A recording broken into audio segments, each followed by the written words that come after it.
Hi, welcome. On this video, you're going to see me working with Titan within the approach of approaching training right out of starting gate is a relational changing process. Now, this is where communication, I totally avoid the learning-based roadmap that way because it can be a problem when it comes to changing people. Okay, because of how we look at the quadrants and how those interplays happen with how people think, changing how people think, it can be a problem, especially when the dog is already devaluing the person. Okay, understand there's some relational dynamics here that make the learning-based roadmap very problematic. I go into that. So here you're going to see me with Titan doing the basic scripting with him, and it comes through the leash. So you're going to see me using the leash as a communication tool. But again, if you watch my other video, I talk about defining what's reasonable, okay, and you have to reconcile that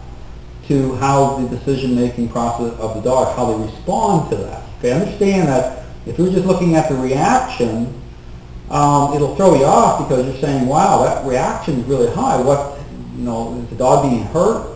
No, it's the dog themselves reacting to that based on what's been already established in the relationship with the dog owner.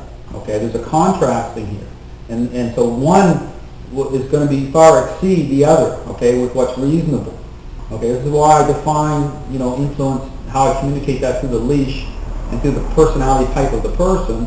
Those dynamics all come together and it will cause a reaction. Now, if for me at a board and train, the reaction level is going to be very high, okay, because again, how the dog connects that to me through the leash isn't so much about the physical force or the amount of influence going through the leash so much as it is how it lines up to me. Okay, understand, I don't need to change. So that's why you'll see trainers that will get bitten, okay, if they're not, aware of how this all kind of, the dominoes fall. But here, in this situation, when I'm doing a board and train, understand that for Titan, even though Titan's 17 weeks old, he's already holding a tremendous amount of power. Okay, he's pit bull. Okay, this is why pit bulls can be a real problem because of their need levels can be extremely high.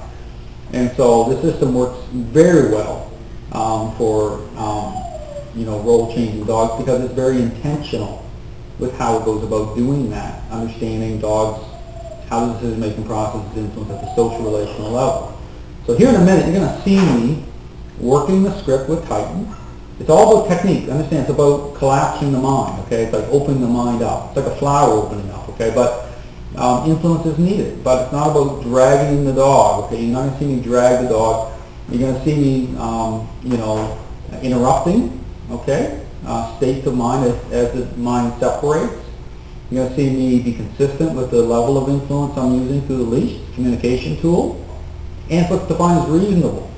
Okay, but just understand, you have to reconcile how the mind reacts within this relational changing process. Okay, now you'll have a greater contrast or more drama, so to speak, with certain personality types that are already. That's why dogs won't like certain people and will accept other people more readily because of what they represent. And it's not necessarily a good thing that they accept other people, and it may look great, but it's not good at all.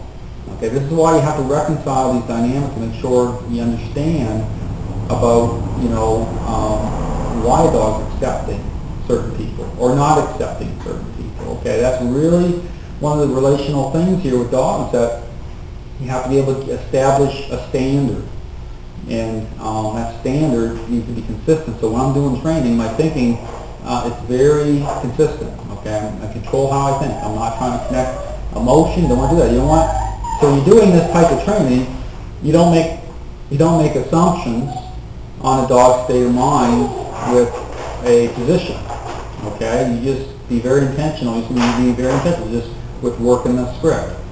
Okay, so again, as the script takes hold, you'll see the dog start to come into proper alignment, both in the mind and the body. Both are connected. So anyway, I'm going to be doing this, and I'll be talking through it anyway, but just want to give people an idea because this is my systems can be very different when you look at it, but it's very effective because it answers the real question. You know, it goes deeper. There's depth to it, but that's what nature is anyway. So anyway, I'll be doing the script, and you can watch, and I'll be making some commentary.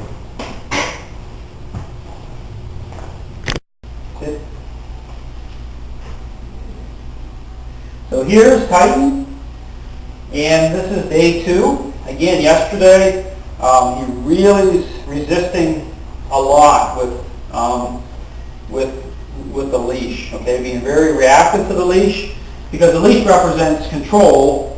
But again, you have to define the dog's reaction to what's reasonable. Okay, within the framework of influence. Okay, and the person too. So everything follows the same dominoes, all drop the same way. So, you know, and the position here I use is right here beside me. It's important that this lines up this way. You don't want the dog ahead. Right here, I call it relational alignment. This promotes change, okay? It's a different way of connecting, but again, it's like how I'm communicating with the leash. You know, it's a communication tool, okay? And it lines up with who I am. So here the change, or the moments you want to focus in on, is, so I'm doing a little technique here. So you see me tapping with the leash a little bit. As I tap, the head turns in towards me, little tap, because I'm in tune to the level that the mind's separating, okay, within the context of leadership and influence, okay? So, but it's knowing what the standard is here. So if I'm, you know, here, you can tell, if I'm pushing here a little bit, okay, and I'm bringing the mind under influence to redirect it towards me, you see how much the mind doesn't want to accept that, okay? Now, a balanced dog, a dog that's in a follower state, okay, just like a line coming through, you'll see how it all lines up. Even with you see everything makes sense, even with how you respond to pushing the dog into the sit. Now again, when I say about pushing the dog into the sit, again, it's about communication. So if I was to push too hard and too fast, I wouldn't be communicating. Okay, I'm being a bully then, and I could get bit. The influence level is too high. It's relational influence and it's communication, and then it's what's promoting change at the same time. So the first push is just get the dog bum here, because this is my staging area to create the build on my moments, right? Define as follower moments. Okay, so here I'll push once in the bum, push pull, I'll stand up and I'll start tap a little bit. Now here, the door is open, the garage door is open a bit, so that's causing him to want, his mind's going to separate more. So it's about fulfillment. It's what he's used, how he wants to connect. He doesn't want to be brought into this script, okay, this way. Now I'm going to give him emotion a little bit to help offset that. Again, if you're stationary like that, sometimes it's helpful to move forward. I'm moving him forward. Now here, he's come along really, really well. Yesterday, now here, I see him go kind of a little sideways. Let me get back over here in the camera view. Now he's come along really well considering yesterday. Let's see if there goes sideways. There's goes sideways. Just kind of communicated, line it up.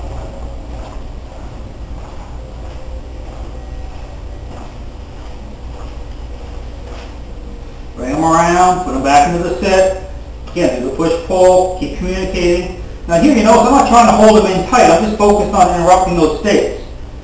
But I'm not delaying too long. So his mind, see his head turns around. I'm going to break that connection. He's trying to wrap his mind around whatever is out there. See that? Tap, tap. Now see, that doesn't like it. We have to be consistent. I'm not mad. I'm not angry. Now I'm going to move him again. Bring him around. So I'm communicating. Even as I'm walking, I'm still moving the leash a little bit, little nudges here.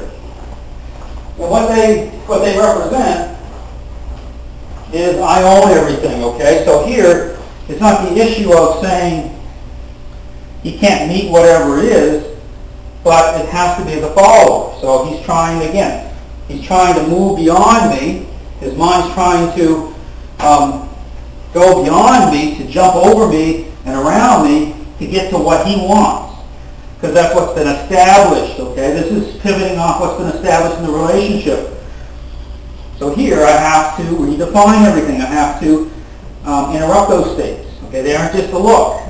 Okay, but again, in order to understand how the mind reacts, you have to invest into how a dog thinks at this level, at the social relational level. Same thing, back in, it's moving back in, push, pull, looks up, I stand up, leash is back in my left hand, tap, tap, little nudge, he moves around, right, bring him back around. Now here when you bring him around, try as best you can to, you want a little natural movement.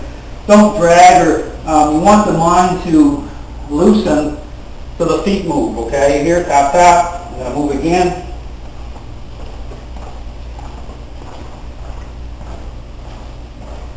Now here you notice what I got on him is just a straight collar. I have just a normal flat collar doing this, okay? That's not to say that you can't use a pressure collar with a choke chain, but not in a crank and yank type of influence, okay? It's relational. So I'll use a pressure collar more for control. The dog is really trying to back out hard. I'll use that so he can't slip out. Because sometimes, you know, the challenge level on the dog can be extremely high. Now here, same thing, push-pull a little bit. The push-pull, right here, I'm pushing on the shoulder blades and pulling up. It's not meant to hurt the dog, okay? It pressures the mind here, creates a moment. See the dog looking up at me? So it's just like, picture like a line coming through. Now he's going to move again. Tap, tap. Now here, even with the leash, I can move the leash around and continue to communicate, pressure the mind until he comes into where I want. So here, it's knowing how to move the leash in certain ways to communicate to him that, okay, this is where I want. You see how that kind of line? And then just push him in. Okay, so all about letting, and sometimes you let the leash do the work for you because you don't want to get your hand down there and push on the dog at certain times if they're really challenging hard, okay? You're better off moving forward here. Tap, tap, see, mind moving, tapping. They'll move forward again with them. Tap as they go.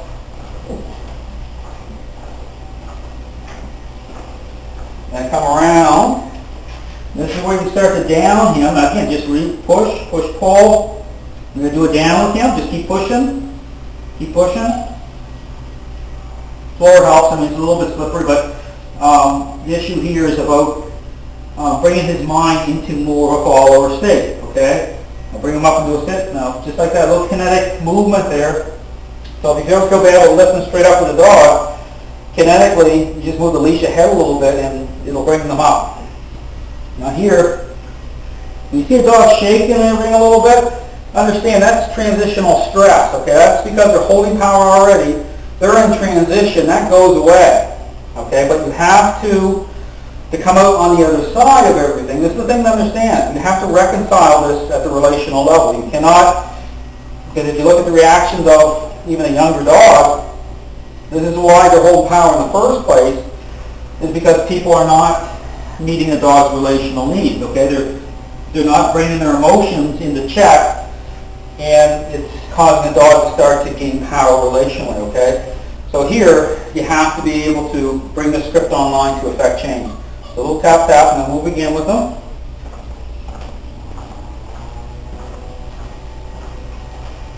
Keep moving. He's moving sideways, and start moving sideways. But again, it's like communicating.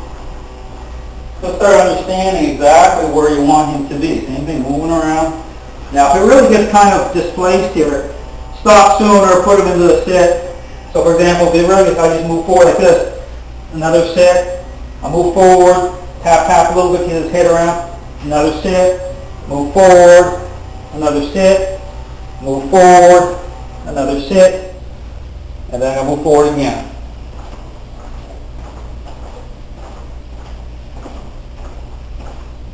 Now, how I'm communicating, again, the reason I don't use remote collars this way as my tool is because of the level of communication, okay? It will get in the way because everything needs to connect properly. I want this line established of communication this way so that I'm totally in tune relationally at a deeper level, okay? I just don't want to be hitting a button and you know, that influence is connected to the person, but I want to make sure this is lining up the way that I want. Same thing back in, because it's about making sense to the dog, makes sense to me. Now same thing, a little leaf moves around, his head turns for that movement, tap, tap, tap. But don't wait, as soon as the head turns around, it's more effective to do it just as the mind separates. See him tap a little bit, and that's like a little hey you, that's like a little interruption to say that I don't care if it's a leaf or whatever, I own it. See how that's a right relationship. So tap, tap. I'm standing here, he's going to move around, I'm going to move him again. I'll do one more circle around here. Don't allow him to go in front, he's got to stay right here. And again, just keep him moving here, bring him right in, communicate exactly where you want him. See, I want him right here in front of me. Okay? Then I do a nice push-pull. See, he looks up at me. Doesn't have to be looking at me. Now, if he moves, I'll bring him around. I'm not in a panic situation here. I'm just going to keep the communication going, but I'm not letting him go out. I'm keeping him right in the staging area, and I'm still working his mind. See that? And then finishing off with another push. So what I'm focused on is my moments, okay? I'm not focused on whatever movements he makes. I'm just bringing him into right relationship again and creating another follower moment. So the moments, what they do is they fade me into the picture right now, the moment I'm in. But they're my investment too. They'll influence his overall decision-making process as the days go by. Same thing, moving around, let's bring him back around here. Back into the sit, push, pull, up again, tap, tap with the leash. Now this gets better.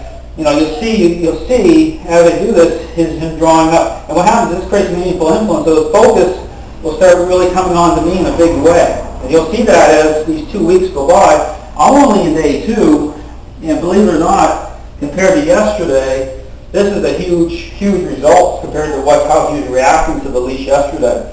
Unbelievable how much resistance I was getting.